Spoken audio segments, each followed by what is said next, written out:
One of the things that we could use drones for in our film class is to try to tell better stories, to make better films. Shots that you can get with the drone, obviously the aerial shot, but try to think about how you could get other types of creative shots. How could the drone be used as a character?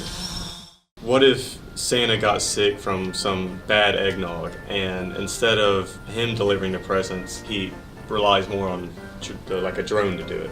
There's a scene of a drone flying up with a present attached to it and delivering it through the chimney. And we could have like a scene of Santa's workshop, and we could have some elves working in there.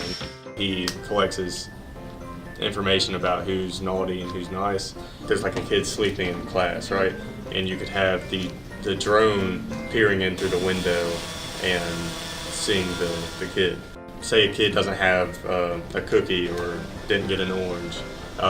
You could actually have the drone like watching a table in the lunchroom and seeing someone else like share his food with them.